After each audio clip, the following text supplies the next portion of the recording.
যৌথ বাহিনী তো part of the operation is name devil hunt, কারণ এই কাজটা ফোকাসড হচ্ছে।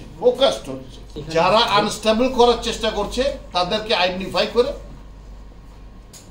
আইনানুগ উপায় এখন যে হঠাৎ করে দেখা যাচ্ছে যে রেমনেন্টস রয়ে গেছে কিছু যারা দেশকে আনস্টেবল করার চেষ্টা করছে, তো এই জিনিসটা যেন না থাকে। হয়তো দেখা যাবে এখন আমরা তো টেলিফোনে মোবাইলে অনেক রকমের কথা বলা যায়, হয়তো দেখা যাবে এগুলো সব বুদবুদ, কিন্তু যাতে এটা মানুষের মনকে উদ্বেলিত না করে সেই জন্য এই প্রচেষ্টা। যৌথ বাহিনী তো আছে স্যার, আছে, আরো একটু ফোকাস হয়ে দেয়। আগে যৌথ বাহিনী সব জায়গায় দাঁড়ায় থাকতো যে আমরা কিন্তু আছি দেখো সাবধান, এখন তা না, এখন আমরা যাব। Normally it is a police action, army যে হেল্প করছি না, এইটা সিভিল পাওয়ার ম্যাজিস্ট্রেসি পাওয়ার দায়িত্ব পুলিশ অ্যাকশন।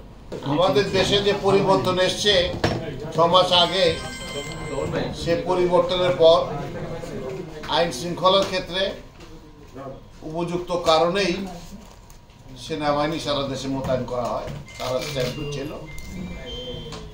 আমাদের পুলিশ বাহিনীর বেশ কিছু ক্ষয়ক্ষতি হয়েছে, ক্ষয়ক্ষতি বলতে মোরাল ক্ষয়ক্ষতি হয়েছে, মানসিক দুর্বলতা হয়েছে এবং বিভিন্ন ধরনের সমস্যা হয়েছে এবং অনেক থানা পুড়ে গেছে। এই সমস্ত কারণে ইনহেইট টু সিভিল পাওয়ার আমাদের সারা দেশে সেনাবাহিনী মোতায়েন আছে। তো এই পরিস্থিতিতে কাজ করতে যে আমরা যে সমস্ত পরিকল্পনা নেই, যার অনেকগুলো চলমান রয়েছে এবং যেগুলো আগামীতে হতে যাচ্ছে, তার কিছুতে আমরা রিভিল করতে যাচ্ছি। তার একটা যেটা গতকালকে আমরা জরুরিভাবে আপনারা অলরেডি সবাই বলেছেন, ডেভিল হান্ট করা হচ্ছে একটা অপারেশন, যেখানে যৌথভাবে সকলে একটা ফোকাসড ওয়েতে কিছু কাজ করবে। সে কাজের মধ্যে মূলত যে সমস্ত পকেট অফ রেমিনেন্টস থেকে দেশে স্টেবল অবস্থাকে আনস্টেবল করার চেষ্টা করা হচ্ছে, সেটাকে আমরা নিউট্রালাইজ করব এবং এর জন্য আইন অনেক পন্থায় যে ব্যবস্থা নেওয়া দরকার সেগুলো নেব আমরা ইনশাআল্লাহ। সেটার জন্য সকল বাহিনীকে প্রস্তুত করা হয়েছে, ব্রিফিং করা হয়েছে এবং তার কাজও চলমান রয়েছে। আমরা আজকেও করেছি এবং এটা চলতে থাকবে। আইন প্রয়োগের ক্ষেত্রে আগে যে আকারে আইন প্রয়োগ করা হতো, আমরা তো ওই পথে হাঁটতে পারবো না।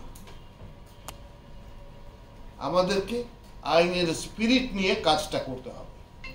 সেই জন্য আমরা চেষ্টা করেছি যে যে প্রচেষ্টাটা নেওয়া হয়েছে সেটা হচ্ছে যে আমরা আইন প্রয়োগের সাথে যারা জড়িত সকল বহর, যেমন পুলিশ রয়েছে, এখানটা ম্যাজিস্ট্রেট রয়েছে, ডিস্ট্রিক্ট ম্যাজিস্ট্রেট রয়েছে, চিফ জুডিশিয়াল ম্যাজিস্ট্রেট রয়েছে, এখানে একজন প্রসিকিউটর রয়েছেন, ইনার সকলে জড়িত।